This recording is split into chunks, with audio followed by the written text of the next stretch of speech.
I guess I should introduce everybody, our audience. So we're grateful to be joined by Robert Bonchune today. So Robert worked on Star Trek Voyager, Star Trek Deep Space Nine, Star Trek Enterprise, Battlestar Galactica, Lost, and a lot of other TV shows. I think you also worked on the new Surface.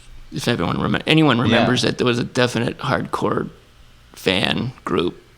Actually, that's the show that I get the most amount of mail. And so, wow. I guess for people who don't know it, which includes, like, I guess me and Steve over here. So, right? You don't know what Surface is? No. So what is Surface? Surface was on NBC for one season, and it was like it's like once Lost took off, seems like every network tried to come up with a show that was sort of similar, that would continue with a mystery every week. So ABC had one that Brannon Braga moved on to after Enterprise.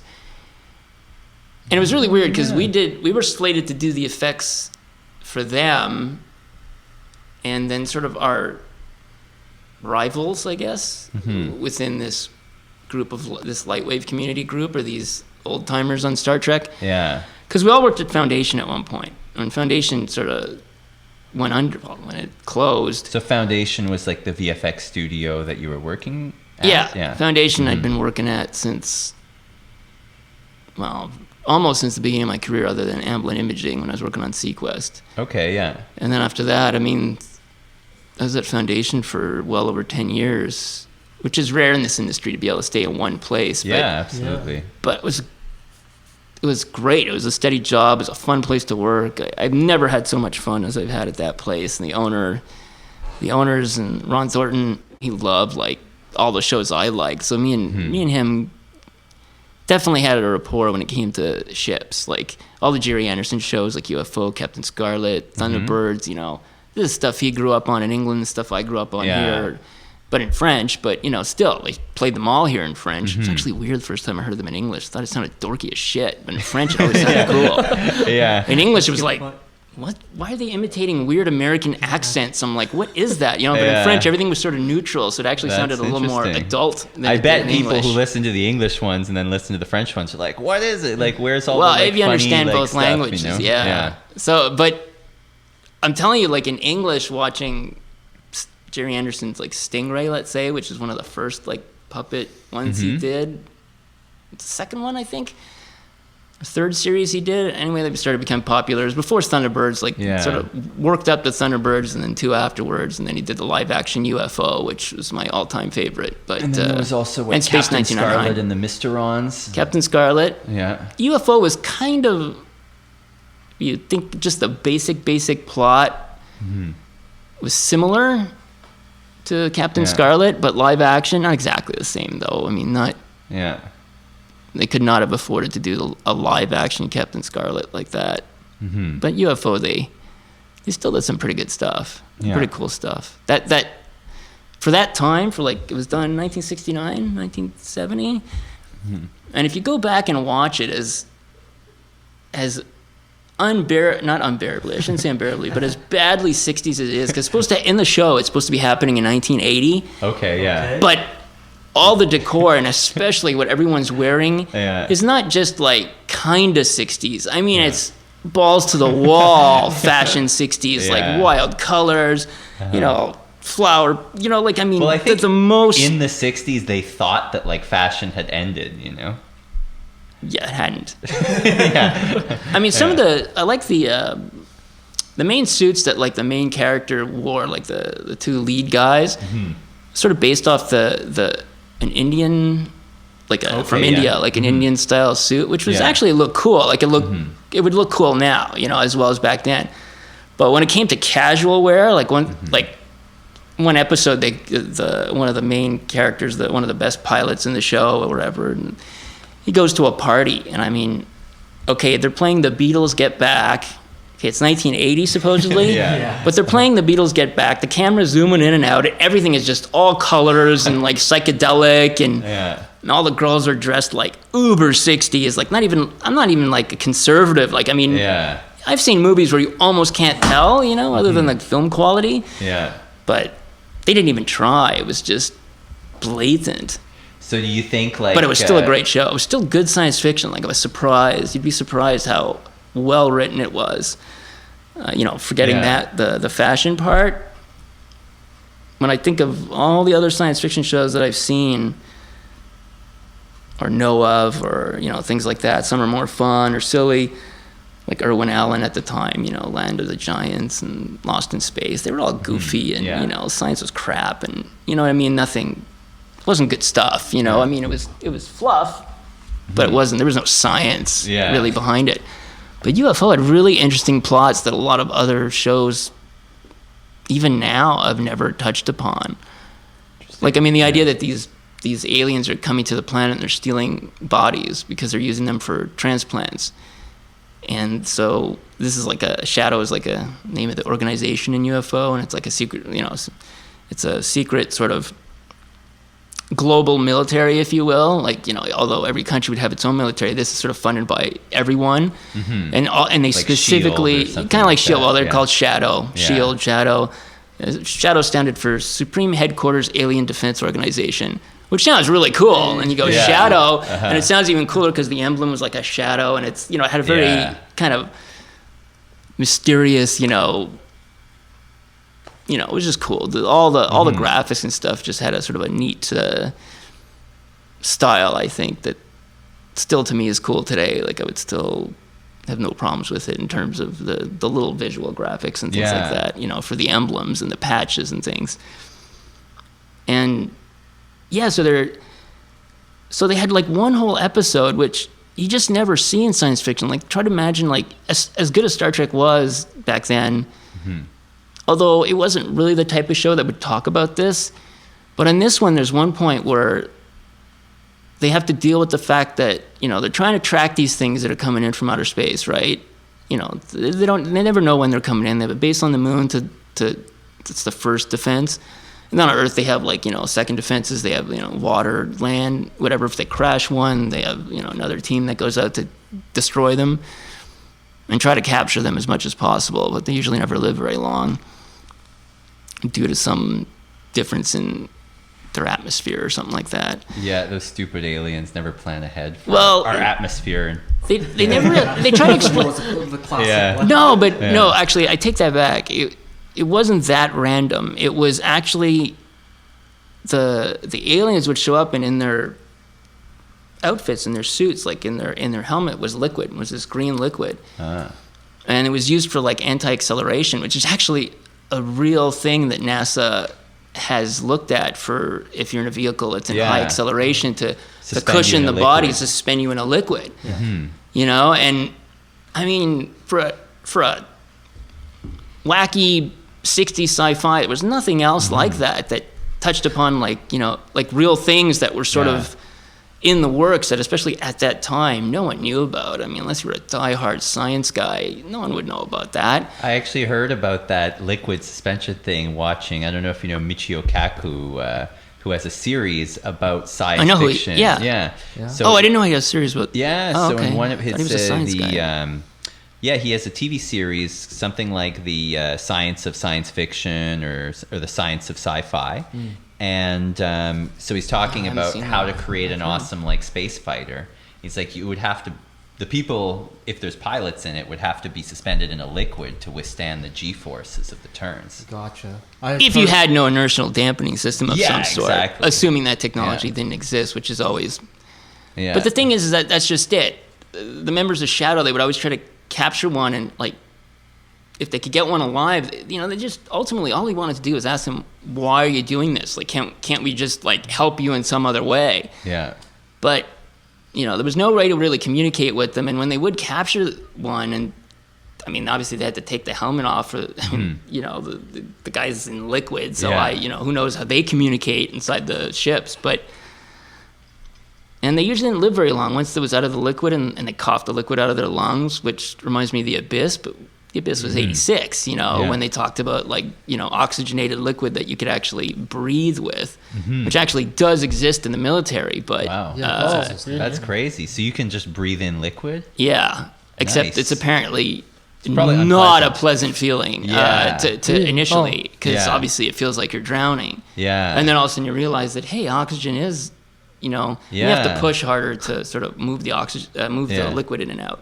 Wow. But what Cameron showed in The Abyss was a real thing. Interesting. And so you're going Okay. back to this Jerry Anderson thing, who made shows for kids, and you're going, there's a lot of really cool stuff in there. Yeah. Back to that episode. This episode dealt with the fact that he's going, I've got to get money from the organization, from, you know, the ones that, you know, the budget office, if you will, because he says there's too much space junk in orbit around the Earth. And there's just too many things to keep track of. And we don't know. I know an alien could sneak by, pretend it's a piece of garbage in orbit, and we're never going to know it. Like, who would even... Like, it makes logical sense. Now there's But tons who would of write space someone garbage. like that? Yeah. You know, who would even foresee writing an episode like that where it was just about... And, of course, that's exactly what happens Space in the garbage, episode. like Gravity, yeah. But still, you see him go and, like, fight for, you know, getting the money and, you know, and I'm like... For back then, like... Yeah. I haven't even seen shows now that ever touch upon seeing a guy go argue for a budget for the outfit they work for. I mean, that's pretty rare. Like in the Avengers movies, I didn't see the Shield guys running around going, "Hey, do we have enough money for this?"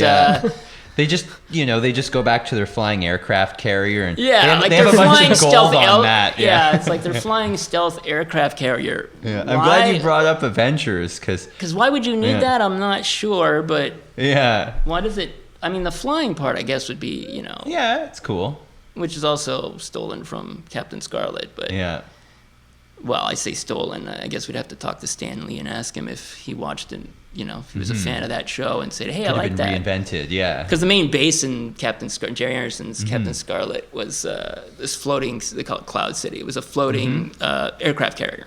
Essentially, it was stationary. It didn't move around or anything. It didn't like go around the planet. It was just this, like, in this one sort of place, you know, like a building, but it's just floating, like, you know, high altitude above the clouds, and they would launch the interceptors and things like that in that series. See similarities between that one and UFO. It's almost like Jerry Anderson, you know, like just said, I want to make Captain Scarlet, but like more realistic, you know, and no puppets. Can we back up a bit to Babylon 5? So mainly, how'd you get it? Is this when you transition from models to CG? And no, the transition, well, the first transition was the friend that worked at WonderWorks. He went to work for Sequest, well, for Amblin Imaging, working on Sequest, and he was doing the display screens for the subs, you know, all the screens or whatever. They didn't do burn-ins afterwards. You know, like a lot of times they'll have someone in front of a blank screen and then the post-production will put in the graphic. It's not the way it was done on Sequest. On Sequest, it was projected live on the set. Cool. Wow, that's pretty cool. So when you saw a scene and the guy's looking at a screen, he's pushing buttons or whatever, I mean, all that animation is all pre-done by these two guys. Well, one was my friend. Feel when it's a blank screen. It's like do pushing the button. I don't know. It was the actors liked the fact that they could actually see. You know, there was always running graphics, so it really felt like they were aboard a real. Like once you were in the set, it felt cool. You know. And I've been on this. I was on the set when it was still in L.A. and they moved it to Florida, but. And it really was like when you got onto the bridge of the Sequest. You know, if you stood forward, you know, and well, you go around sort of a corridor, and you really couldn't see like the way out, and you really were like inside, you know. And the screens were off, and then the guy put on the screens for us, and it's just like all of a sudden it just comes to life. All the lights come on, and you think you're aboard a real military futuristic submarine. All the, you know, you've got these display graphics going. Did you get to walk aboard the Enterprise? Awesome. Yeah. You know, the Enterprise, the Voyager, Deep Space Nine. Yeah. Deep Space Nine.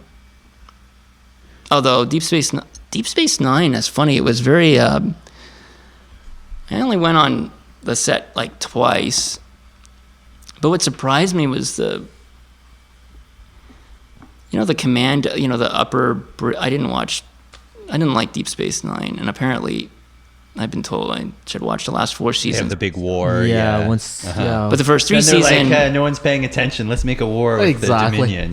Well, no, I can go into a lot of politics there, but there's a reason why DS9 got good in the 4th season.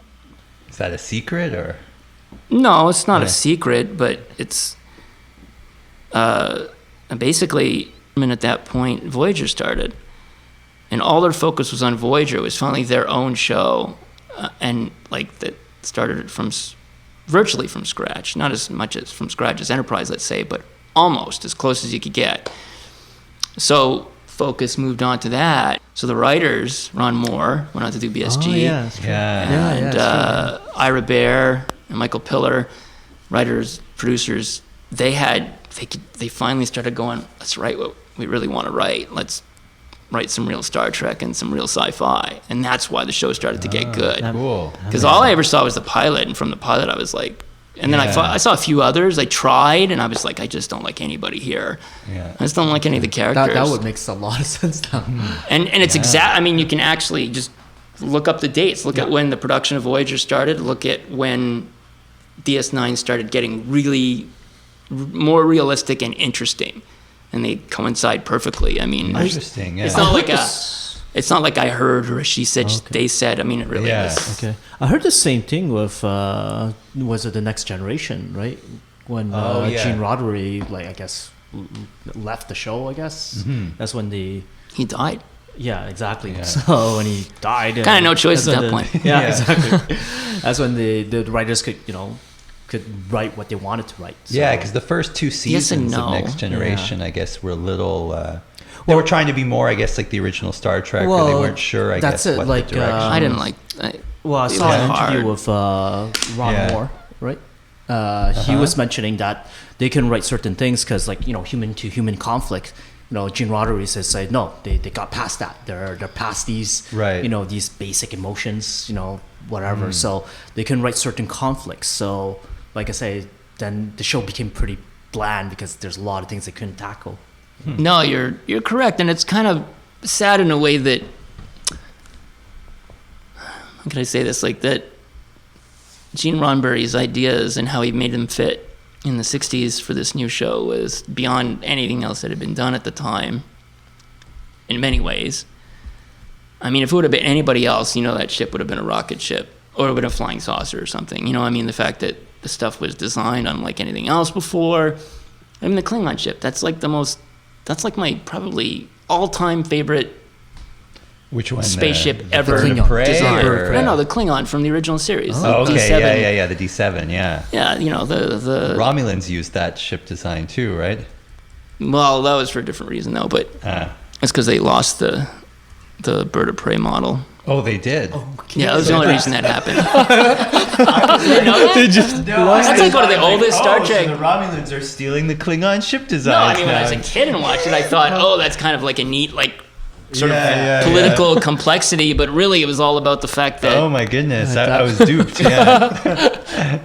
Nice. Well, I guess I knew about that when I was a teenager because I would buy anything that had to do with Star Trek, so I'd read about it in magazines. But like it's funny, I mean, Starlog. now it's like, it's canon, right? The Romulans can use that ship design now. They usually don't, though. Yeah. You'll notice in Next Generation, they never used Klingon ships. Yeah. And neither did... I can't think of...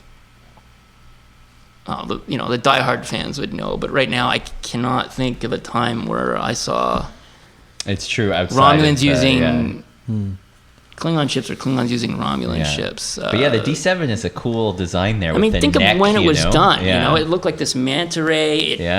It was from the front it looked menacing. Yeah. And think every other show at that time, every other science fiction medium at that time, which was mostly Irwin Allen then. And even if you go back into the 50s, it was always a saucer or a rocket ship. Saucer, rocket ship, saucer, rocket ship. That's all you ever saw. It doesn't matter what the story was about. It was a saucer or a rocket ship. Yeah. And then you watch this TV show and this friggin' like design comes out and and you're like, oh my God, that's like really imagine. I mean, it was really cool. Even the Starship Enterprise itself was unlike anything else, It was nothing like that at the time. So all is really cool stuff, but he still fit in enough of, even though it was supposed to be a better future for humanity, he still had real life conflicts into the like we're still in the show. They touched upon Vietnam and other things that were going on at the time, and it seemed like on Star Trek: The Next Generation, he wanted, since this was like more or less 100 years after that, which in theory is a good idea. You know, he wanted it to be like we're that much more ahead morally, and you know that a lot of these things, like, you know, TV wouldn't exist anymore, money, you know, we'd all just be, you know, communist utopia or something. I don't know, but or socialist utopia. I mean, not communist, but not a dictatorship, but, you know, not totalitarian, but, you know, whatever, you know, for whatever, however it's set up, it works.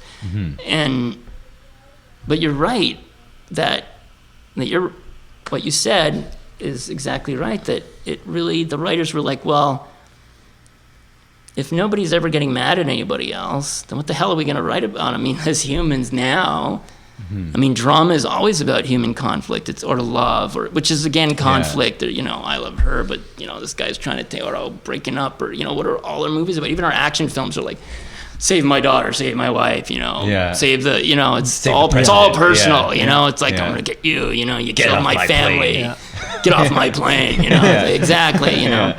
And if he's saying all that kind of behavior is gone by then, it really kind of put the writers in a bind. And yeah, when he died, it gave them more Friedman. I was reading actually something on Richard Friedman. Anyway, never mind. It's something else altogether. But yeah, it definitely gave them, I guess, more liberty that soon became, how can I put it? That soon became a problem. And it's especially obvious once you move to Voyager and DS9. I mean, the whole idea of Voyager could have been epic. I mean, think of the stuff that you could have done. That would have been like Babylon 5. Like, every time I watched Babylon 5, I always felt like I was watching the TV version of an incredible, like, Isaac Asimov Foundation, you know, sci-fi, you know, complex politics and you know, all that stuff. And then you're watching Voyager, and it's just like, you know, here's another planet with another different nose, another planet, another different nose. Like, you mean that whole time, this other side of the whole galaxy, they keep meeting people they can plug their computers with, and nobody's really different. Everybody's on Windows. There's just like a new alien, you know, that's more or less at the same level they are. These aliens like to hunt and keep people's bones on their ship, you know? Like, I was like, what? Yeah. Like, they could have done... the Borg are here now. They could have B5'd it in some way, or done, like, complex things that might have been going on with different aliens and all that. Look, if the writers on Babylon 5 could do it... Actually, so how was Babylon 5? I think, Babylon 5 is one of my... Yeah, one of my... To me, that was my favorite at the time. That was, like, bar none. I loved Babylon, especially Jakar and the guy from Alpha Centauri. That conflict that they had between those two races or whatever. I mean, it was almost like I didn't even care about the humans. Like, when the commander would come on or whatever, I'd be like, whatever. It's like, but as soon as those two guys came on, what was his name? It was Jakar Jakar and oh my goodness. It's been a long time. Yeah, it's a long time. That's bad that I can't remember. You know what? I watched it again about 3 years ago. The first season I couldn't handle, but season 2 and on was when they start getting into the main story. That's when things start picking up. The shadow ships were like, who'd ever seen anything like that before? Bad guy ships was just another greeble thing with Nernies on it that, you know, that could have been anybody's ship, but it just happens to be the bad guy ship, you know? Yeah. Kind of like Star Wars. I mean, if you didn't know who were the good guy ships and who were the bad guy ships, would you know? No. If we told you, if they once you saw the Death Star blowing up planets, though, you'd probably be like, wait a minute. Yes, but what I'm saying is, if in the first movie they introduced the Star Destroyers as the Rebels' main ships, that would be fine. You wouldn't argue with it. Yeah. Doesn't like triangles. That's a good shape. Yeah. You know, like in other words, they just were evil because someone told you they were evil. Yeah. But Babylon 5 was like, no one had to tell you when the bad guys showed up, because their ships were viscerally looked evil. Yeah. That sort of arachnoid, you know, spider. I mean, you knew it wasn't the good guys flying around that thing. You know, it's ships like also that look like claws or like blades. I guess like I don't know if you ever played Wing Commander.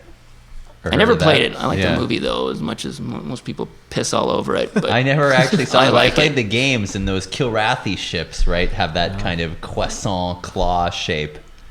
Well, it bothers me about. That's the only flaw I will give or big thing that annoyed me about BSG. I thought everything else that they designed was great, it was fine, or I accepted. But the Cylon ships. But the Cylon ships, I was like, really? In how many movies have we seen that shape? Absolutely. How many? Yeah. And more specifically, it was just a Klingon. It's a Kilrathi, ship. Yeah. Watch the game you just said. The Wing Commander. Watch the movie it's Wing exactly Commander. The same ship. Yeah. The bad guy ships are exactly that shape. I mean, it is the same. Of course, Battlestar Galactica is a lot like Wing Commander, right? You got the carrier and the fighters and. Well, then you'd have to say Wing Commander was like the original, like Battlestar Galactica, because certainly, although the storyline became much more mature and adult, and it was not for kids. Yeah. But the concept of what they were, of what the ships were, and everything was from the 70s. I mean, that was Glenn Larson. That. So I have to ask now a super geeky question. So let's say like we cross universes, if you allow that. Who would you think would win? You have to take a shot before answering this. Who do you think would win between the Enterprise A and the Galactica? You don't look at YouTube much, huh? No, I don't. I guess they have a show that does so many, all that. There's so many Uber fans that have produced little CG vignettes of Star Wars versus Star Trek, and now I gotta watch that. Versus, I mean, on endless YouTube, question. Just never ending fans from all over.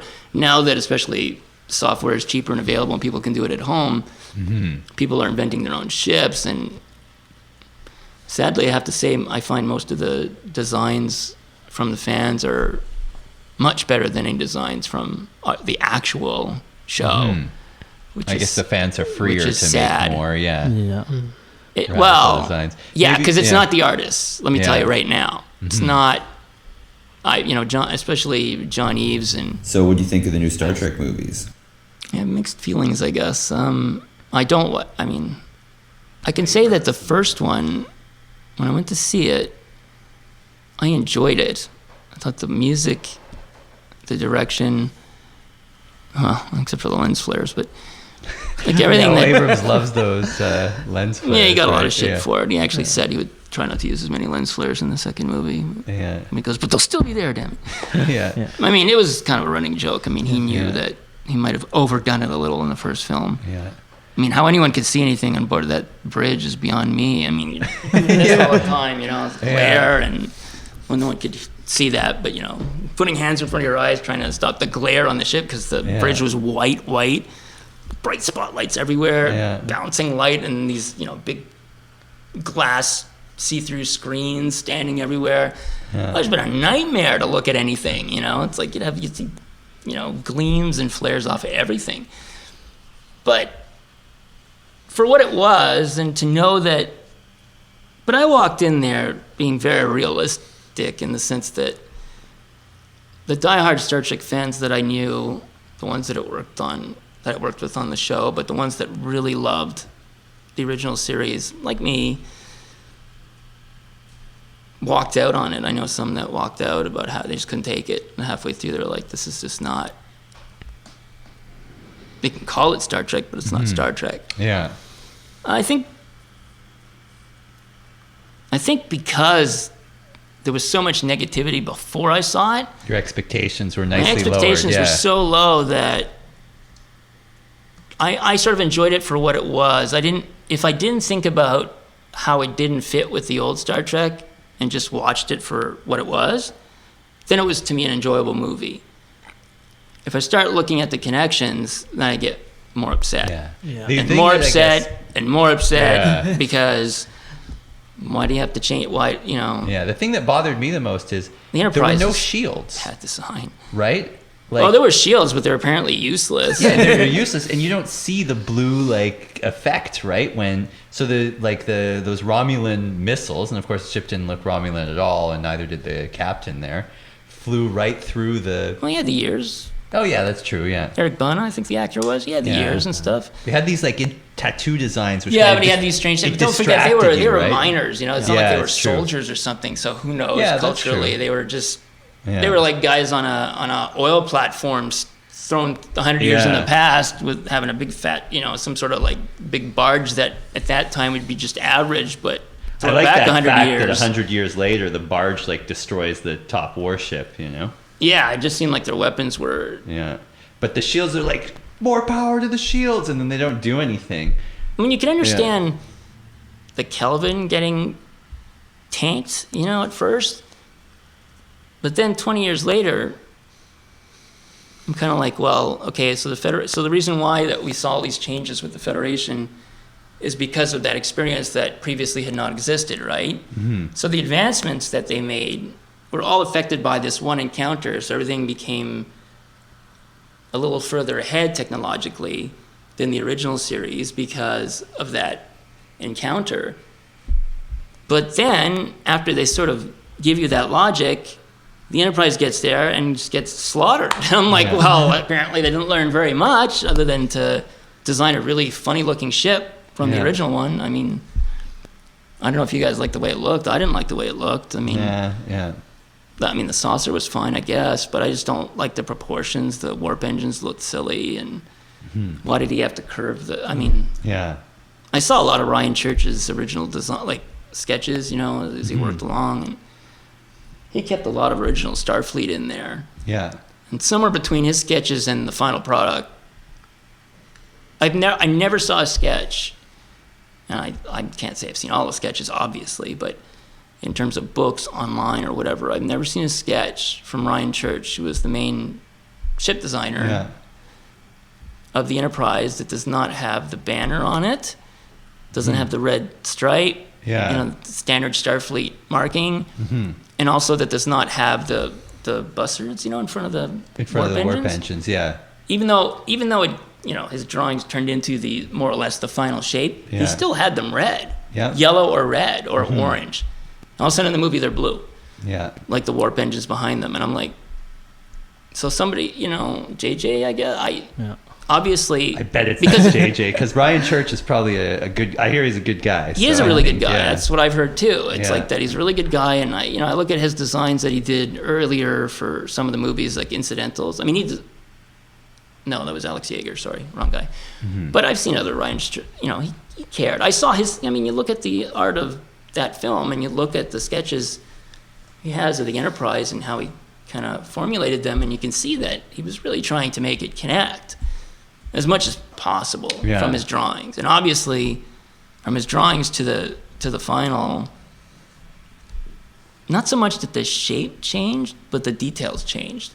Yeah, like his final image of the Kelvin, his final sketch of the Kelvin, still has the Federation thing on the side, and has the standard gray overall scheme and a little more primitive, but still the red stripe with the NCC and USS Kelvin, the standard Federation, but from the TV show Federation markings. Yeah.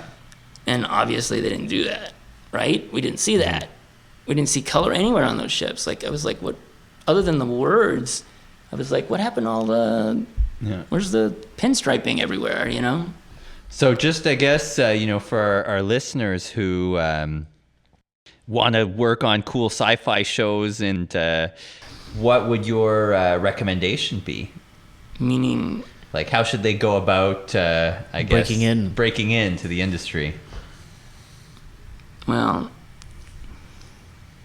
have a good portfolio. Yeah. Show good work. Know the right people. And that doesn't mean anything, really. And the reason I say that is because I ended up knowing the right people, but I didn't know I was knowing the right people. I wasn't trying to get onto Star Trek. Even though it's amazing that that's what I was a fan of, and that's what I ended up on. Same thing with Babylon 5. I'm like, but I didn't go to LA going, I am going to get on these shows because I've always loved them. It just happened. Now, going to LA was my idea. I mean, like, making the effort to go there and to try was certainly I think that is what a lot of people don't do, right? Is that either their portfolio is not good enough or they just don't go and put it out there, I think. It doesn't have to be good enough. If you saw the people we hired at first, that were hired like after me, let's say at Foundation Imaging, when very few people out there were doing CG. There was no schools at that time. It was whoever did it at home, that was it. And so people would come in with like reels that were nowhere near what they should be. But you would look at the motions, or you'd look at, okay, if there was no way at home in the mid 90s that even if you had Lightwave or whatever, there's no way you had the processing speed and memory to be able to build highly detailed ships and have them do these, fantastical space battle. I mean, you could not do that at home. So, the models would be primitive, but you'd look at, well, do they show like they understand motion and movement and mass, and can they put together a scene well? You're looking for talent in some area, either lighting, animation, meaning the motion, texturing, modeling itself, etc. And most people kind of, once they start fooling around, get a feel for what they'd like to do the most. Characters, like if you're, some people just love doing character animation, they just don't do anything else. Obviously that's what they're gonna present and what they're gonna go for. So we would just like every week, every Friday, that we'd have like a reel watching popcorn hour where we'd like, throw things at the TV as we watched reels that were really shitty, and they were, but we did that, but we all knew ours were shitty too. You know what I mean? It was sort of like, we weren't thinking we were like way better than them, like in terms of when we started as well, like 2 years before that or whatever. Everybody learned on the job at that time. Now it's not the same thing anymore. You gotta kind of have to walk in. Yeah. And there's so many people now, and there's so many schools now. There was nothing back then. When I got into SysnStudio, because I never finished that, my friend was working there. The guy he was working for quit. He moved in his position. He just said, Rob, go to my house, like use my Amiga for 2 weeks, learn the stupid D-Paint thing that makes the graphics, and then just draw some screens, like just pen and paper, draw some cool like military graphic screens, and I'm sure we can get you the job. Nice. Wow. Yeah. Just because he was this guy I knew, and he just wanted me to work there, and I did that, and John Prento and John Grother were like, yeah, sure, why not? I mean, it was just that simple. I mean, I never would have thought it would have been that simple, but it was that dumb. Yeah. So I'm working on SysnStudio, all right. I'm doing all the screen graphics. I hadn't moved into 3D yet. When it got canceled, it was like 2 months where we were still on hire from Universal. It's called like the cleanup 2 months, where we're like supposed to get 2 months of paid time to like close everything down and archive everything. Well, that didn't take 2 months, so I spent those 2 months learning how to use Lightwave, how to use the 3D, and so I built my first model, which was Battlestar Galactica Viper, and put it in just a very simple, just a very like short, because at the time it took a lot of time, and it's amazing how slow it was. I mean, but those were the best computers at the time, but it was still slow. Just have 3 Vipers fly into screen for like 4 seconds, took days to render, and now, I mean, I can render at home on my laptop in 30 minutes, Yeah. the whole sequence. It's just funny. But John Prento helped me with the lighting, because I wasn't as good at that. I just built the model. I pulled out the model kit and I just like built it exactly the same. Now I chose that, right? Random chance. I chose that because I liked it. Liked the Viper, always wanted to do it. So that was the first model I picked. Well, by happenstance, the main supervisor up at Foundation Imaging is a big Battlestar Galactica fan. So they get my reel, and it's mostly D-Paint stuff put to Jerry Anderson's UFOs theme music, and I had everything timed to the music beat, so like things would happen. But at the very end, my only 3D bit was the Vipers. But they looked, even though it was like a simple scene, it still for that time did not look amateurish, That alone got me the interview there and got me in. If I would have picked anything else, I might not have got in there. Now, how could I know that? Yeah. I didn't know that. So you got to be lucky, everyone out there. Well, at that time, well, you should. Yeah. Well, I guess when you're just doing what you like or what you love, and you really do like it and love, you're doing what you're happy to do. If you're picking a subject or whatever it is that you like to do and want to do that. And usually, because you like it so much, or because that's what interests you, you're probably going to do a good job, or the best job that you can, and it's going to show, and then somebody else is going to see that as well. To me, that's where that advice, don't necessarily do something that you completely don't like just to, you're just not, because you're not going to put because you're not going to put, you're just never quite going to put in that little extra something if it's something that you don't care about. Well, yeah, we always like to end the show, I guess, on a follow your dreams note. So if people want to check out your work, they could go to robertbonchune.com, right? Yep. So that's just Robert, and then BONCHUNE.com. Yep. And also, I guess, just a quick announcement to everybody Facebook, that they could check you out. You have a Facebook page, right? Yeah, the same name. I mean, just under my name. So cool. I'll go and like it right now. What site is that? Oh, you're on That's our Syn. site. Oh, That's the SysnStudio Facebook page. And I guess quick SysnStudio announcement is that Shadi Safadi and Eitan Zana, who are two top LA concept artists who worked on Naughty Dog's Uncharted, Last of Us games. They're coming to Montreal. We're flying them from LA to Montreal this summer for a 3-day masterclass. They're gonna show their entire visual development process, all their painting techniques, their design process. They're gonna give you like all their design language, how they break down concept art, their entire pipeline, all the tips and tricks. It's gonna be amazing. There's tickets on sale right now. Just go to synstudio.ca and the Concept Art Masterclass with Eitan Zana and Shadi Safadi. Is there anything else you want to plug? Plug? No. I have a freelance job with, strangely enough, the same guy that was in charge of Star Trek the magazine, the editor for that. Mm-hmm. He's moved on to other stuff, but he still does Star Trek stuff. So I'm doing Star Trek images for him, different ships and things like that. Cool. There's a magazine that's being put out right now by Eagle Moss, and I am going to plug something. And it's like what you get if you subscribe to it, or if you can find it at a newsstand, which is probably more available in England and in Europe than here. But you can get it here, but you have to know about it, kind of. You won't see it at the newsstand. You have to order it. And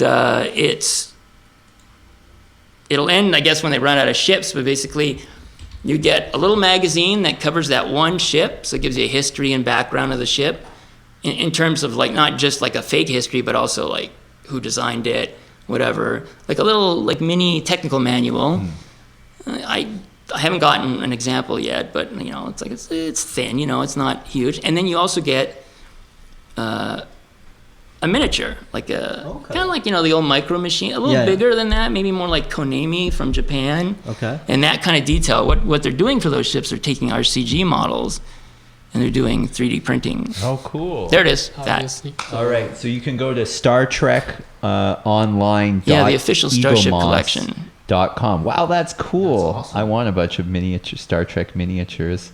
So that's a cover that was done from my friend Mojo did that. So me and him mostly doing all the images. And then hey, if you're still sticking around Montreal, we can get all our miniatures and film like against the green screen and do a little. We could do that. Yeah, miniatures. I had battle. to do that first episode I supervised, which could be a whole other hour, but. Yeah, we definitely have to have you back. That was brutal. It was supposed to be easy. It was supposed to be, let's ease Rob in, and give him a not too hard show, and it turned out to be the hardest friggin' show on Star Trek, on Voyager ever. And which one was that? Timeless.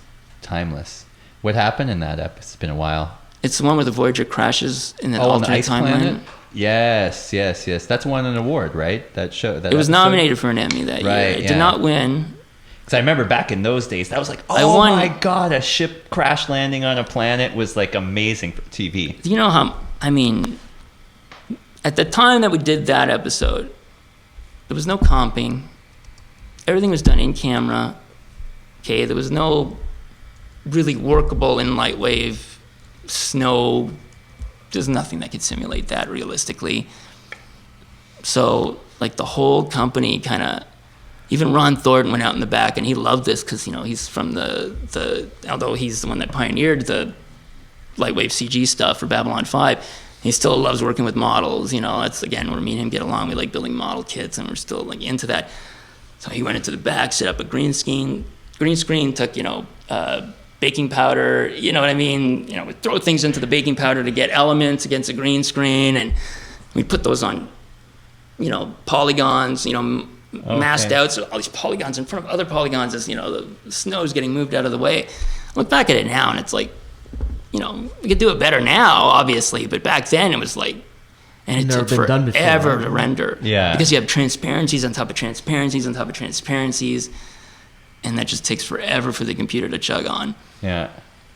Just having the computers now, even if we use the exact same thing, would have been like much faster. Yeah. We'd wait 2 days to find out that it wasn't good. Do you know what I mean? 2 days of render to find out that. Yeah. Wow. That was the roughest 3 weeks of my. I find out 2 days, and then you get the wrong texture, See, wrong materials error or something. Yeah. We weren't supposed to. Some other company was supposed to do just that sequence, and I was going to do just the spaceship stuff, the Delta Flyer, the Challenger that Geordi was in command of. So I'm going to modify the Galaxy-class starship and put the USS Challenger on it with the numbers, which was the same as the space shuttle. That's what Mike Okuda and Rick Sternbach wanted, which I thought was nice and nice homage. And so that would have been easy. I mean, that would have been like, 5-6 space shots, pretty straightforward. All of a sudden, Mitch comes back to us and he goes, I know it's only 2 weeks left, but I don't think these other guys get it. Can you guys do this sequence? Now, those guys had a month and a half already. He wanted us to get it done in 2 weeks from scratch, not knowing even how to start.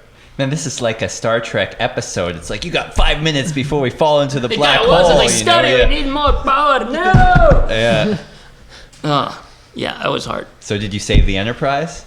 Or the Voyager in this case? Well, I don't know. You watch Timeless and tell me, did we save the Voyager? All right. Well, I guess we can end on that. The fans seem to like it, so let the fans out. check that out. And but when you watch that episode, think of the computers at the time, which is like 97, and also it was all done from nothing to done inside of 3 weeks. And you tell me a movie that can do that in that kind of time, in that kind of quality. Yeah. In one of their ridiculous pipelines. All right. It took them months just to make a decision. So I guess, we'll... This is an awesome podcast. Yes, we'll have to have you back for sure. And sure. See you around. Yeah. See you all the fans on our next podcast.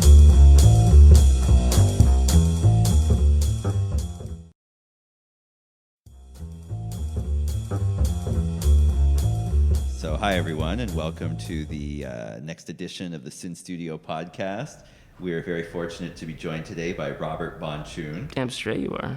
That's right. Robert is a 3-time Emmy Award-winning VFX supervisor and animator who's worked on many different television shows, such as Star Trek Voyager, Enterprise, Battlestar Galactica. Did you work on Babylon 5? Yep. Babylon 5. Sequest. So, and the list goes on, I'm sure.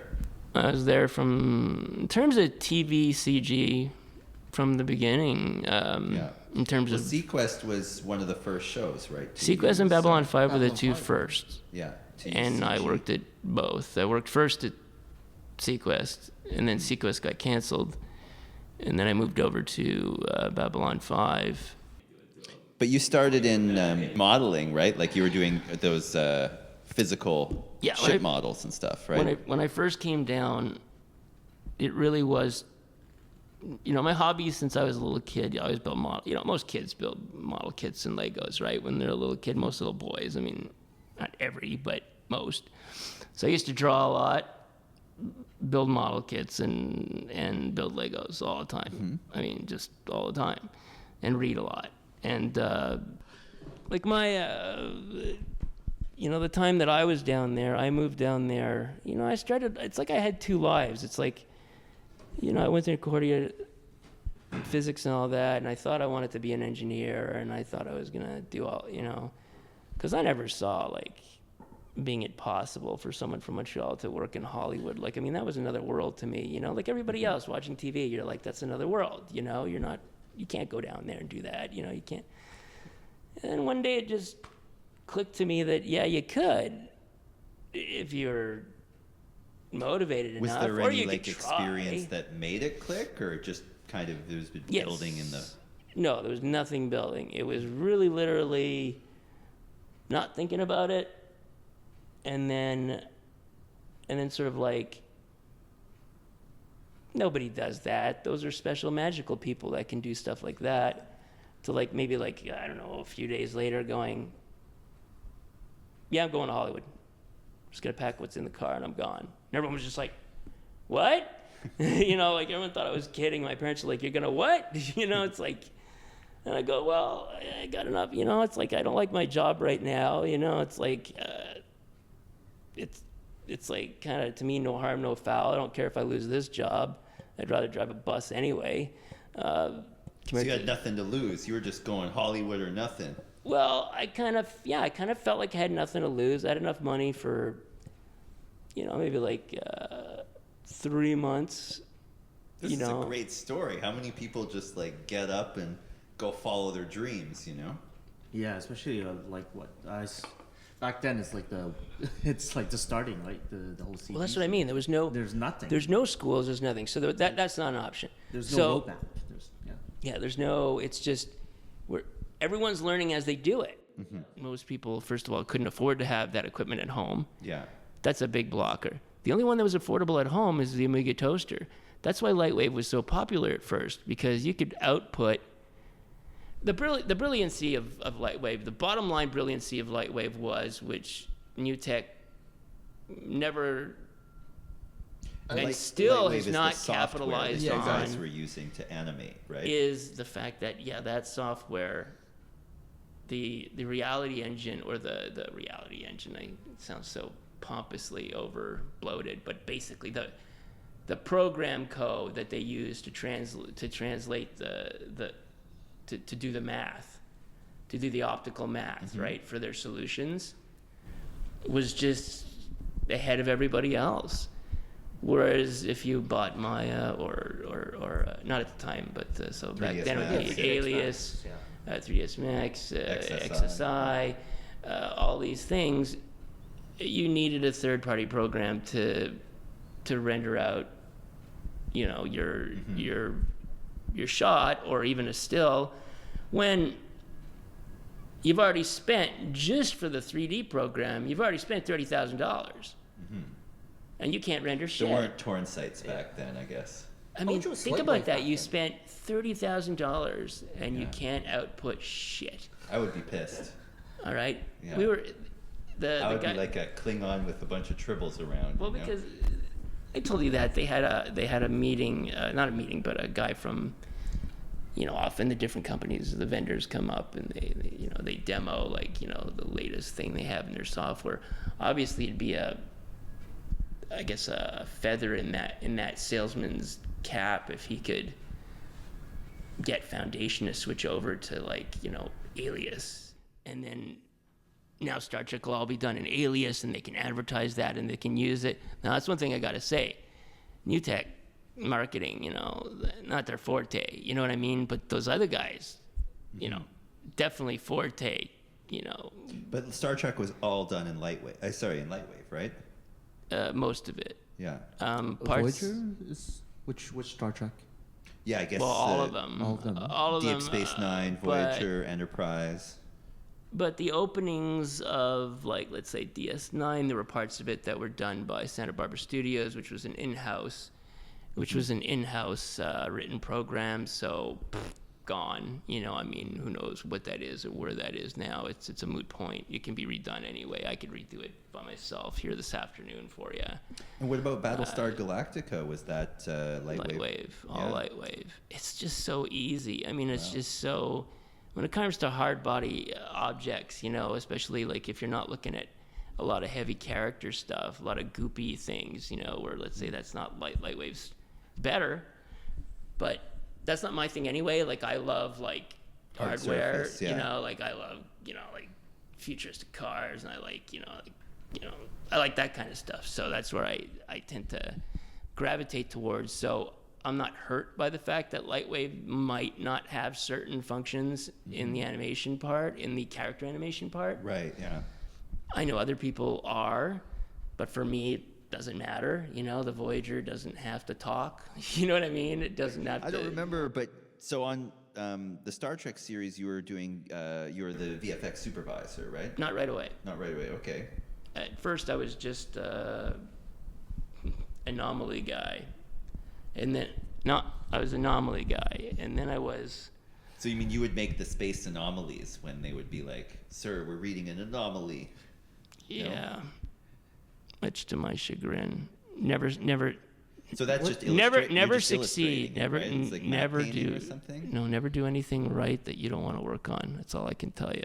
Never do anything right that you don't want to work on, unless it's your job. I mean, unless it's like. So you didn't like making those beautiful anomaly paintings? It's not that. It's just that they would. I mean, it was funny. We would laugh about it. I mean, it's not like it was a horrible hardship, and you weren't animating garbage scows the whole time. No, and it's like they weren't. No, but it's like if you mess up on the Enterprise one more time, we're gonna bust you down to animating garbage scows.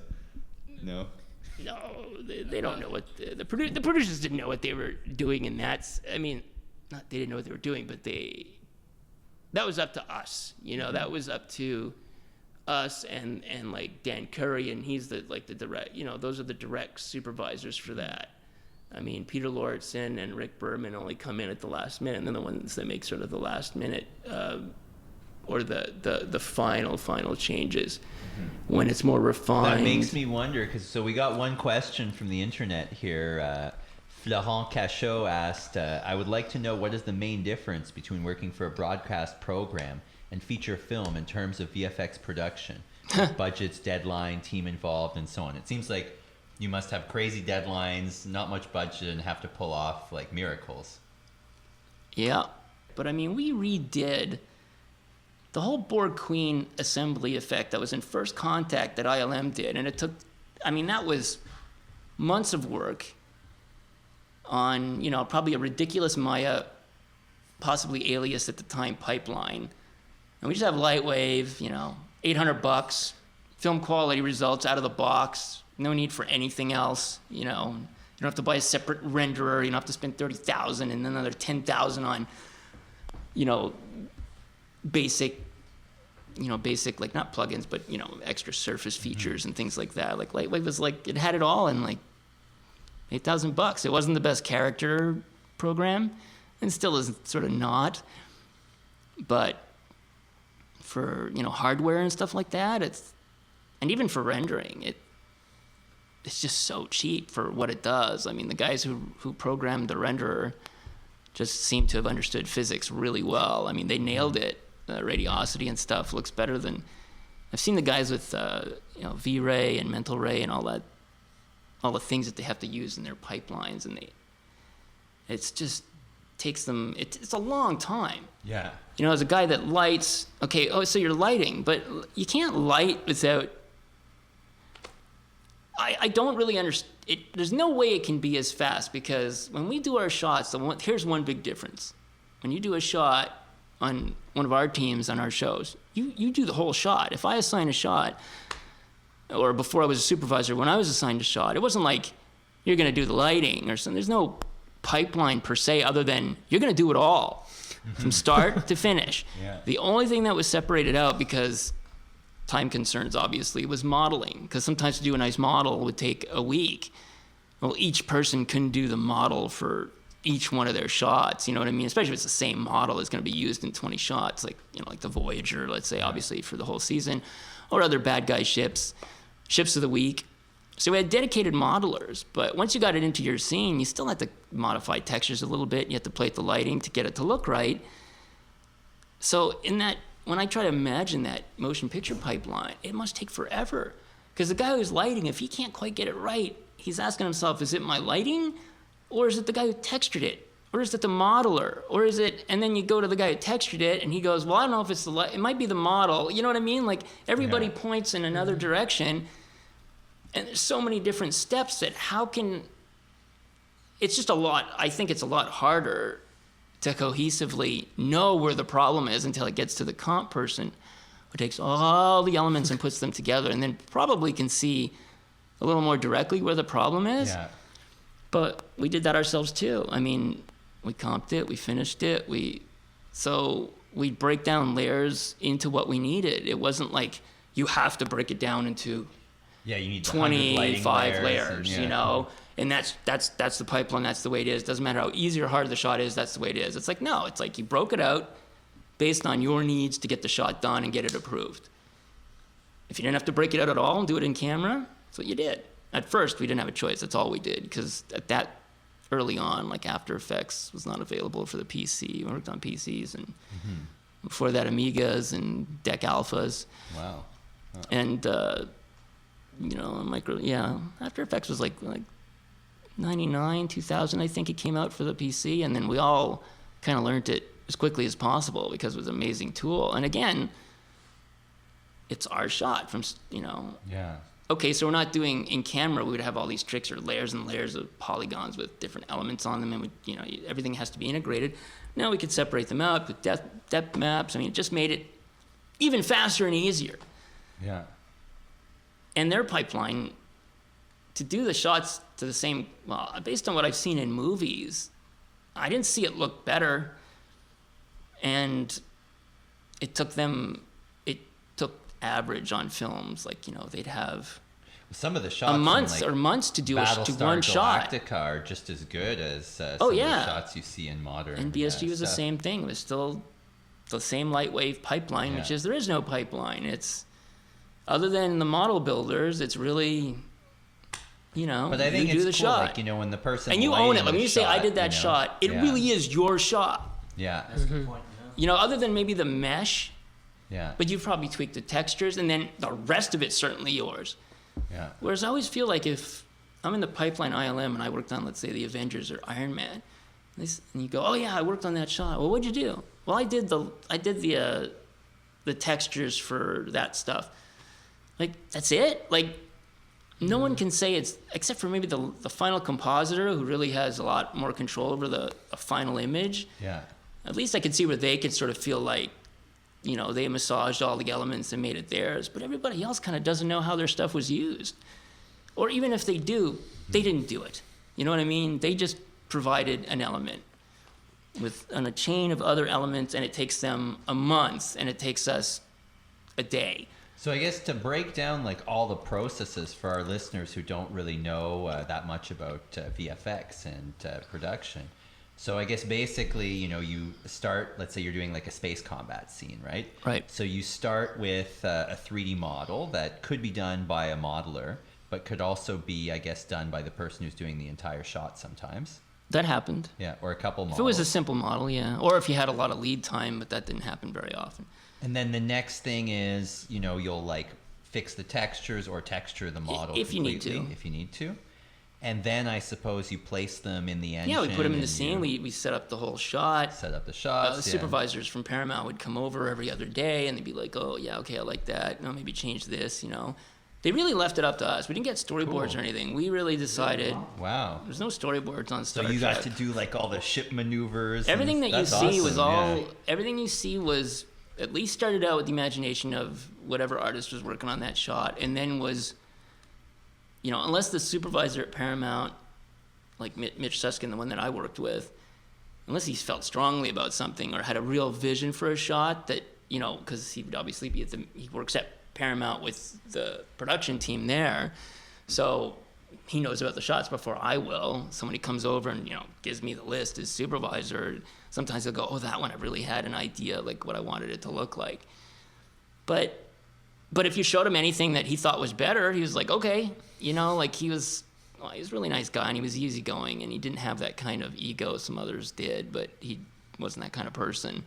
He just wanted the shot to look good, and he wanted it to get approved.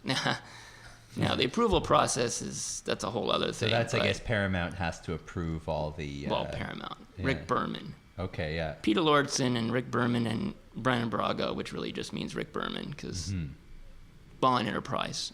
Yeah, on Enterprise, yeah. On Voyager... Enterprise was really cool. A lot of the film, it felt more like a film. I guess it was shot in widescreen, right? Yes. Enterprise was the first one that was shot with HD cameras from the get-go. Felt like really and no practical models were built for it. That's the only Star Trek series where no practical models were ever built for that show. So you weren't like Like in the old Star Treks, I imagine they held little models on strings or with their fingers. Yeah, they used to do Image G, which Yeah. was really cool to go there and see, because I did work at that end of it when I first got to LA, and actually did, like, we did, the company I worked for did the Kazon ships for the Voyager series when it started. I think those are the first bad guys they encounter. They're these recurring at least for the first two seasons, then they kind of just let them go, you know, because they kind of go moved anywhere. out of their space, I guess. Yeah, they moved out of their sector or whatever.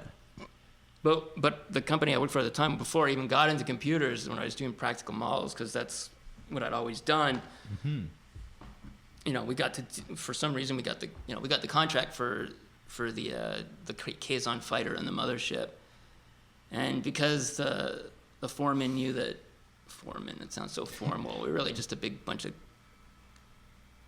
having fun guys, you know, getting paid as adults to be children, essentially. And that's awesome. Yeah. Mind you, the responsibilities were certainly adult, and the hours were ridiculous, but yeah, you didn't care. It was like you got to work on Star Trek. Who gave a shit? You know, that's it's amazing. like, especially if you didn't have a family, or if you had a family, I could see that being with hard. The dudes and eat pizza. But and luckily, paint the we're models. Yeah. You know, we're younger, so and then when I remember I bring it to Image G, and you know, for the motion control, and then once I was there, like, because the foreman was really nice, he usually, like, he would bring it or somebody else would, but he let me do it because he knew I was a big Star Trek fan. So he said, I'll let you take him in. And I was like, thanks, you know. Which Star Trek did you start it on then? CG or practical? Practical, say. Yeah, that would be the first. That would have been Voyager. Okay, cool. Yeah. And I never knew I would have ended up on, like, there's actually no relation between that and me actually being on the show in terms of computer animation. Okay, interesting. There's actually no connection. So you started, it just ended up that way. As a practical, I guess, props builder and ships builder, right? And then you, I guess, transitioned into CG. Yeah, a friend of mine that was also working at the time, the company, it's still around, called WonderWorks, and I was in Chatsworth in the Valley, for people that know LA, and Chatsworth, Tarzana, you know, all those places are in the Valley, North Hollywood, Studio City. And this is like West Valley. And actually, the Chatsworth is like the center of all the porn production, which is a whole other. What year is it roughly? This is a 94, 95. So things haven't quit. It seems like so much happened in those, like, I'll say the years, and then I'll remember how much stuff I did, and it'll come out to be like 2-3 years, and it felt like it was 5 years, just because so many things happened. So I did the practical stuff for like almost 2 years. And one friend that I got to know while working there, he had an Amiga at home, and I wasn't even thinking about doing computer stuff or computer animation. I mean, that wasn't, you know, I liked Babylon 5. It was just the beginning. I mean, Sequest hadn't even started yet, really. Yeah. And it was just starting. The early 90s, before that, there was like no... No, there was nothing. I think, Babylon 5 wasn't one of the first? Yeah. Sequest. Babylon 5 was the first, Sequest was the second. The first two TV shows to use CG as the only... It's pretty much the only method to do the effects in terms of the ships and all the main things. And they basically use Lightwave, right? Yes, they both use Lightwave. The pioneers of Lightwave was Ron Thornton at Foundation Imaging, and John Gross, John Parento, and other guys that right now I'm blank, Grant Boucher, and other people, I can't remember all their names, but and that was Amblin Imaging for Sequest, you know, that Spielberg set up, which we would have thought he would have kept it going. After, you know, the fact that Sequest got canceled had nothing to do with our work or Spielberg. It just, you know, they wrote stupider and stupider episodes until it was, you know, people tuned out. I think like the premise sounded cool. Like, it's teens under the sea, and there's it's not so much as teens, but there's so many places that could have went with it that were truly interesting. Yeah. And instead, you actually had an episode where Neptune shows up and like jams the sub with his trident. I'm like, come on. I mean, even don't even think Voyage to the Bottom of the Sea is something that stupid back in the 60s. And now, Irwin Allen would pretty much do anything ridiculous. So, but that's not anybody's fault. I mean, it was definitely designed, built. Well, I say built. I mean, if you saw all the pre-production work, it looked like the pre-production work, like all the designs and paintings were all like done as if they were making a feature film. It looked like Alien, it looked like a Cameron movie or something. Wow. It was all well thought out, how everything worked, how the sequence worked, how every piece of equipment worked, and it's like, and then they start writing the show, and it's like it's all ignored. It's like they had a Bible, but the writers, I don't know, like the writer producers were not Spielberg. He was just executive producer, which really means just, it's interesting. He just financed it, but he wasn't part of it. I don't know. They just didn't quite get it, I guess, or they didn't, like they thought it was silly and cool. Like they didn't quite understand that most people might want something that actually seems realistic, and the proof is they lost their viewership and it got canceled. I mean, and it's like they don't learn. It's like they blame somebody else. Space style. Yeah, and it's like they try to blame somebody. In season 3, which only lasted half a season, they started writing those kind of shows, but they'd already lost all the viewership at that point. And what was Battlestar Galactica like to work on that? Oh, that was really cool. Yeah.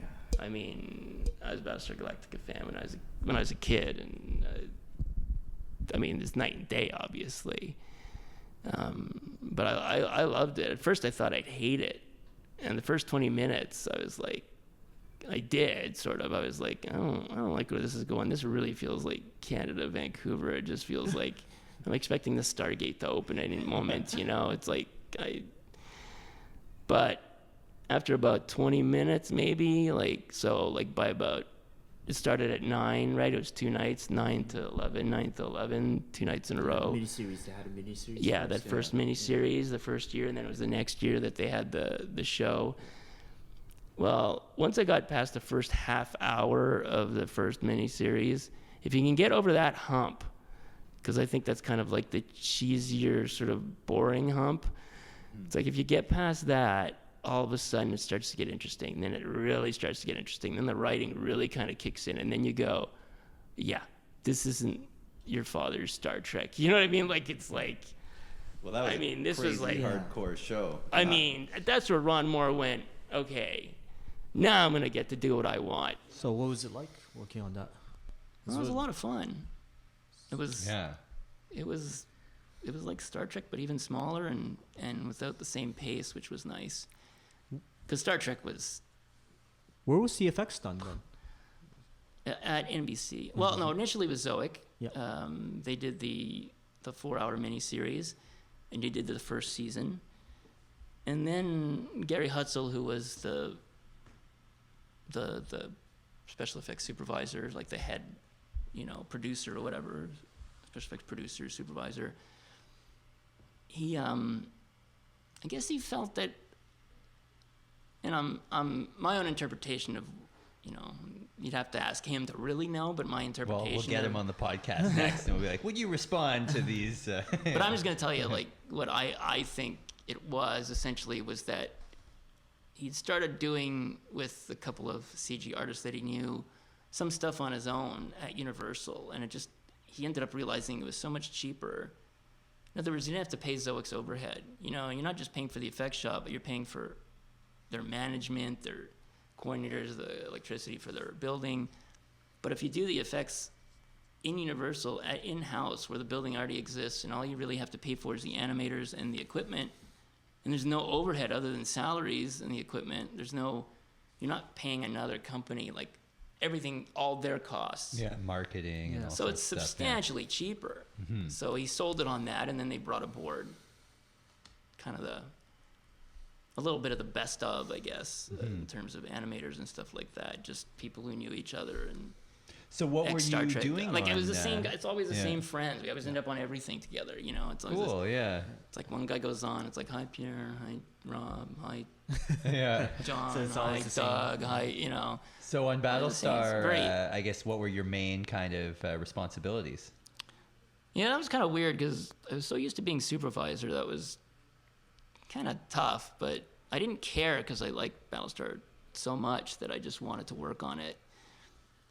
And so it was a friend of mine that was that Gary Hutzel was really close friends with, who was in the art department at Star Trek, who was made CG supervisor, and he was, good. He was okay at CG and stuff, but it wasn't his, he didn't have the kind of experience that the rest of us animators did, and he sort of knew that, so he never said much, because he knew it was like, the student telling the teacher how to do their job, so he kind of let the team. He would just basically tell us what Gary told us, or Gary would come and tell us, unless he really saw something that was like, he might be more in tune with the story. Like if we miss something in the story that's not in the shot, that's part of being a supervisor too, is making sure things make sense with the show that you're doing. I thought the space. So I was just an animator. Like I built a model if I had to. I did shots, whatever it was, whatever that came up. Yeah. Yeah, I found like the space battles in Battlestar Galactica were awesome. Yeah. And I like also the fact that, in Star Trek, it feels like there's still boats in water, right?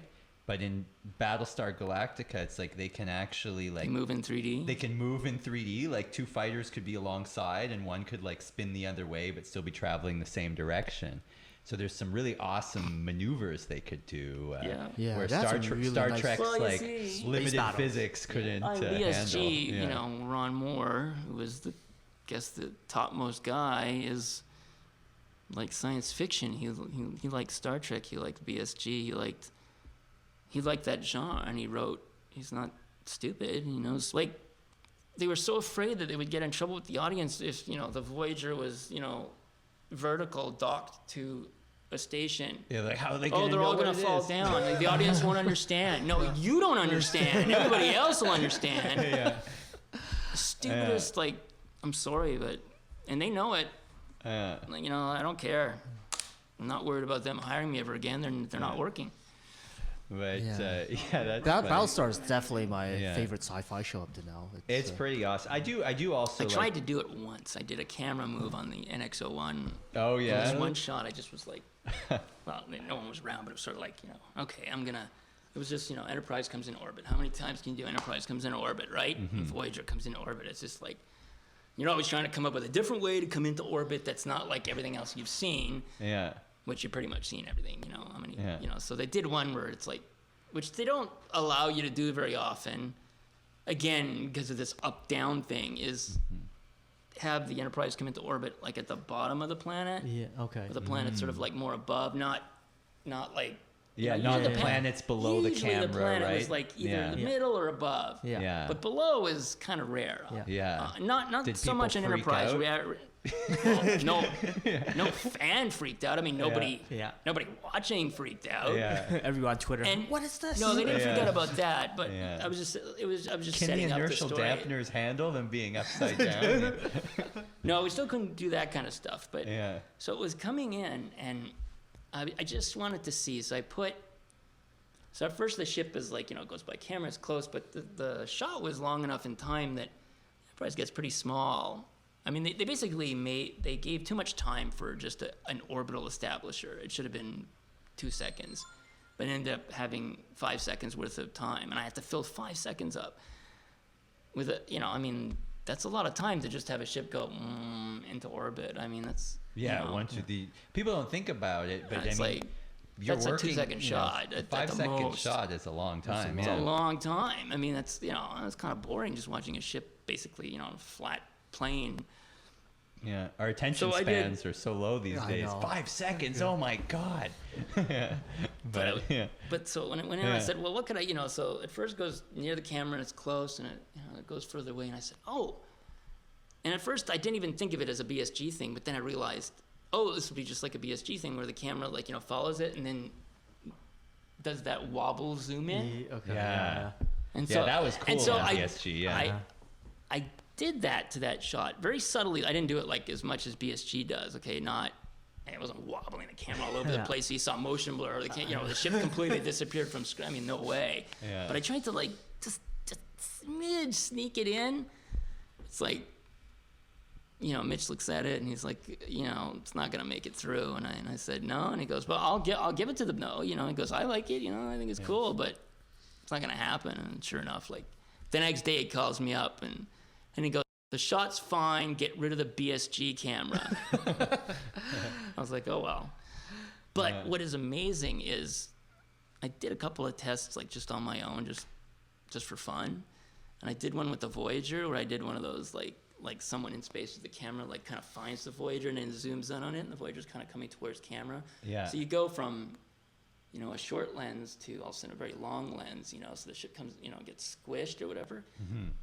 And I'm telling you, like, the same shot with just the same camera on it, it looks okay. It looks like a standard, boring Star Trek shot.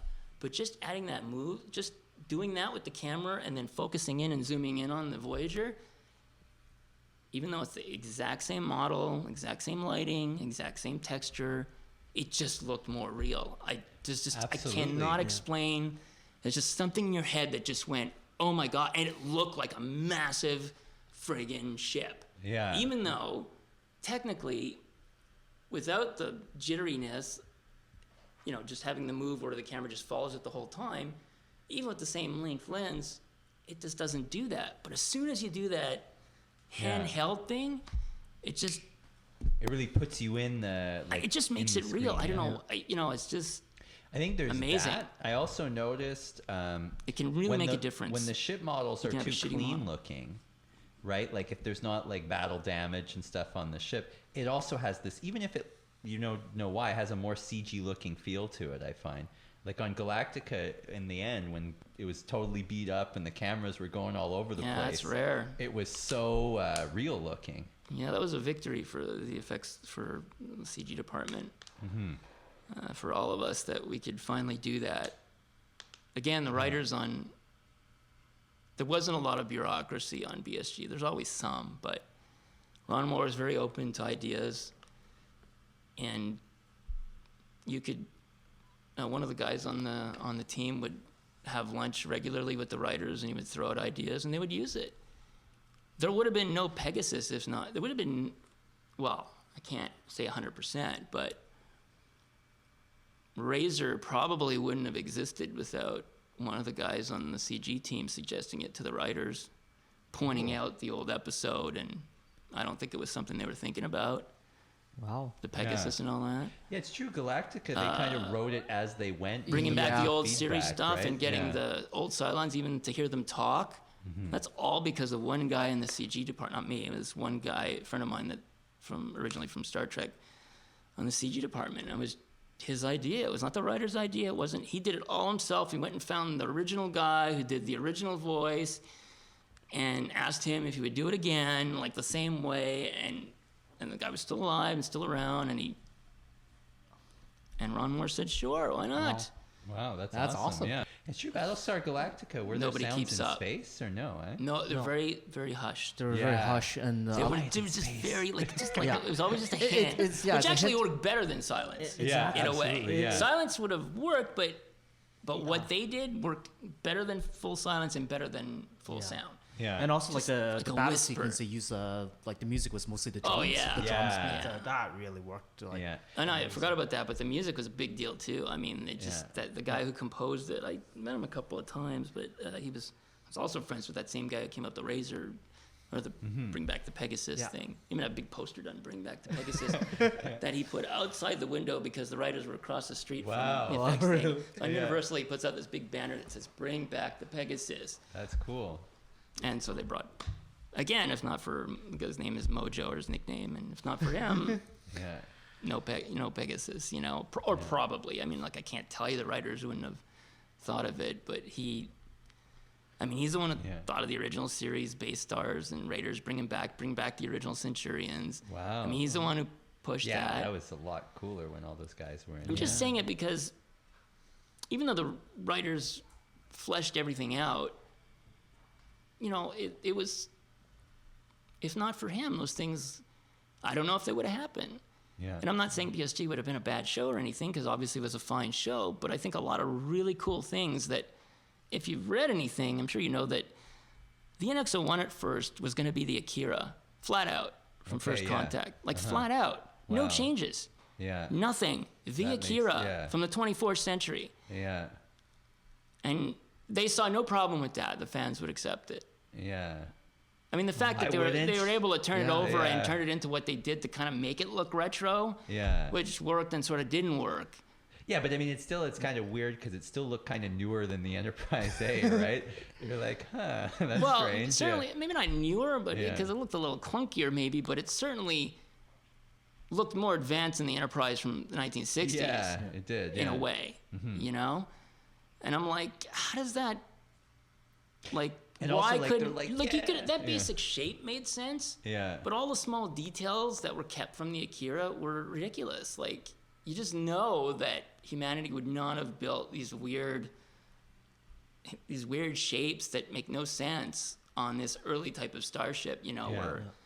or especially like the NASA mentality or whatever. It's like, you know, form has to follow function type of thing. I mean, yes, you have to go with the Star Trek universe, but within that, you can still do form follows function and not the other way around. But they didn't do that, you know. It was, here's the shape, make it function, and that's always a lot more problematic. Yeah. And that's why I can't, even if at some angles I liked the NX-01, or sometimes I thought, oh, that's kind of neat, or it's a neat shot. It's like some other part of my brain would just go, yeah, but it's the NX, it's just even called NX. Just that alone pisses me off. But so, like, what's the kind of, I guess, workflow over an episode? I guess, you know, first you get the script, you figure out what ships and scenes you're going to need and stuff like that. Yep. You model those, and then I If guess... you need to. Yeah. Always try to use what you have. Star Trek was big on that, and that's a holdover from their days of motion control, where it really would cost them a lot of money to make a new ship, you know. Whereas CG, it's nowhere near as expensive. Battlestar Galactica was more aware of that, you know, from the get-go. Whereas Star Trek, the producers were just not as used to it, so it didn't happen as much. And well, neither fortunately nor unfortunately, you know, it's hard to tell. It's like sometimes that worked out well, and sometimes it didn't. A notorious example that fans will, like the diehard fans will bring up if it didn't, is when we ended up using a Katinga, you know, of course we're going to nerd out here, but basically a Klingon starship from Kirk's era in an episode of Enterprise. No, you didn't. Yeah. Because they wouldn't pay for a new ship. They had the sketch. I had the sketch from John Eve, and I gave it, you know, but they wouldn't pay for it. And I know we're such big fans and we care so much. And but this time I didn't cave. Even though Koji had built it, he built it on his own over the whole weekend. I didn't ask him to do it. He built it anyway. He brought it in. We showed it to Peter. Peter liked it. It was John Eve's design. It was already approved. But Peter wanted the windows to be a brighter red. So for that reason alone, and my refusal to do it, or putting my foot down and saying no, was why The Katinga ship was... why that continuity error, which is glaring and obviously ridiculous, is there. And in some ways, I apologize. I feel bad. I apologize to the fans out there, because it's something that I would have been really upset about as a fan, and I was upset about at the time. But you have to understand that out of the goodness of his heart, you know, Koji is a very, very dedicated part of my team, and I kept him, you know, with the Star Trek team as, you know, right to the end, as long as I could. You know, he was dependable. He was very, you know, he was good, and he would do things like that, spend his own time in the whole weekend and just do it. Okay, and I was tired of them taking advantage of that, not acknowledging it, not paying more, not acknowledging that the guy spent the whole weekend doing that when He shouldn't have been doing that. He wasn't being paid to do that. Yeah, we had everything approved and everything, but they wouldn't approve the budget. So why were we doing it? So yeah, now we had the ship at that point. I was like, well, now we have this ship. Okay, I'll show it to them. Now they want changes? Fuck you, you know? At that point, it was really F you. You know what I mean? It's like, you're not even grateful. Yeah. You know, no gratefulness for even just having done it. And I was like, no, you're not, no.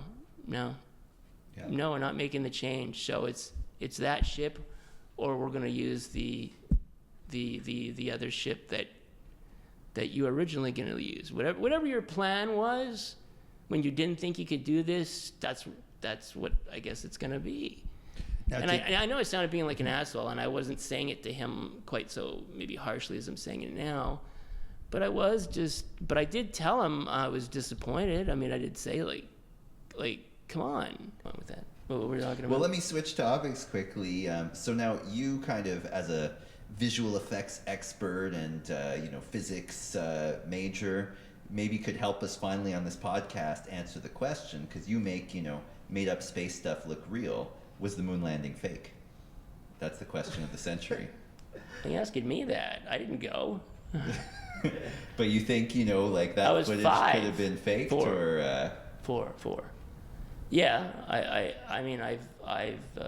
It's funny that you brought that up, because I had about a year ago, I had a real, psychological OCD, obsessive compulsive disorder, if you will, stint where I watched every friggin' conspiracy thing I could think of, on YouTube. I would just look for anything, and I have to tell you that most of it's poop. Most people don't understand science. Most people don't understand photography enough to be able to critique. So the 2012 world won't end in 2012?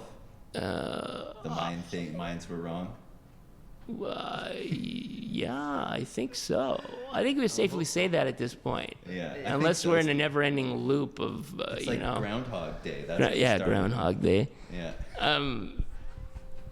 But I have seen things that I have to say that through looking through all of the stuff I've seen, which I would say 80-90% of it is schlock. It's just people trying to put a spin on things where there's no spin needed, because they, if you don't have a good basis in science and photography and a lot of things, you're not going to be able.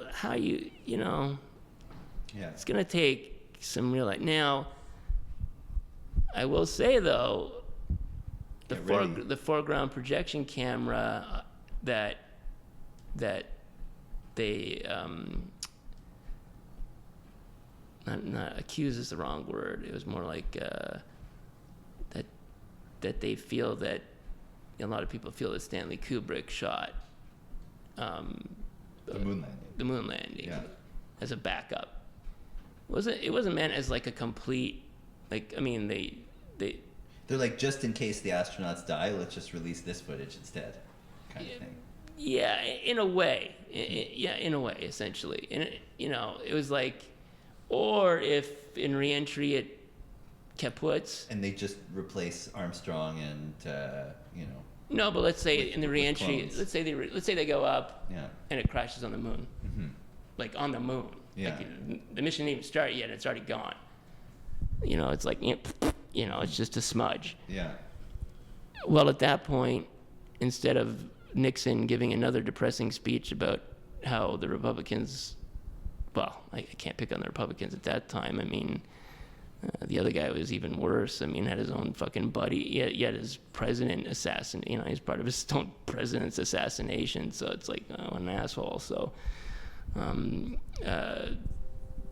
well, I don't want to get into that. I don't want people to start calling in. Class starting soon, but maybe one last thing is, you mentioned last time that when you were working on Star Trek, there was a party with Brandon Braga's house, right? The Enterprise guy. Yep. Was there any funny story associated with that? Yeah. There's a lot of funny stories associated with a lot of things. I mean, seriously. Anything for the last minute of the podcast before we got to wrap it up? God, there's so many. What are you working on these days? Just so many stories. an ex-girlfriend of mine who I was still friends with because I known her a long time. She'd been friends. Like I didn't know her first. I knew her sister first, who was going out with my best friend and actually married my best friend at the time. They're divorced now, but anyway.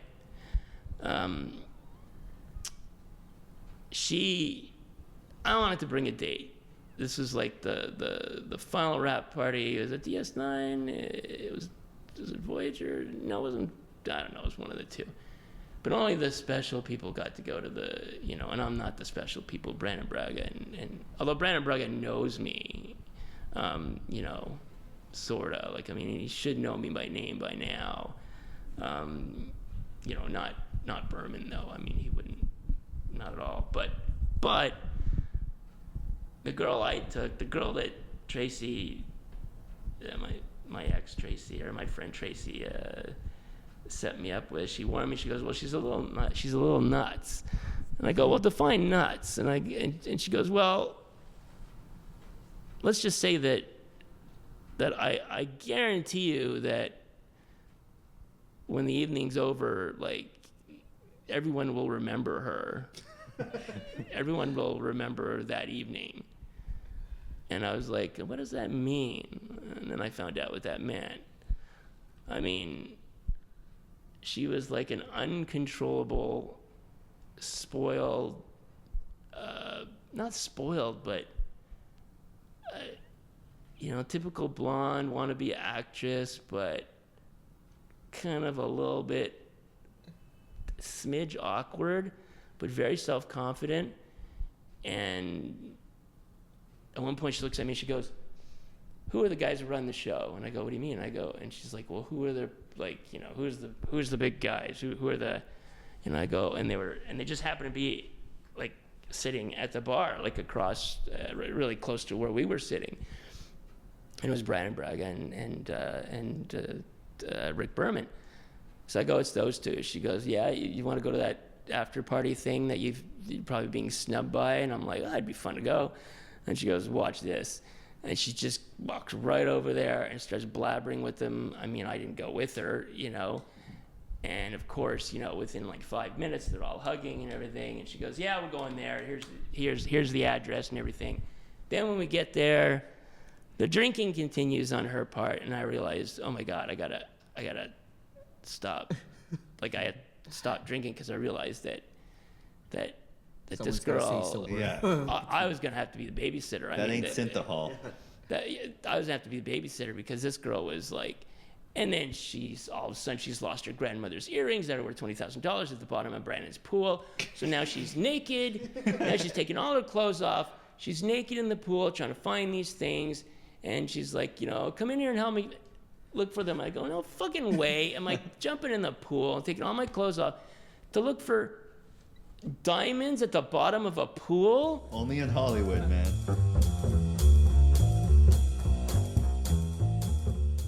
Well, I guess that's as good of a time as any to end the podcast. Thanks again, Robert, for joining me.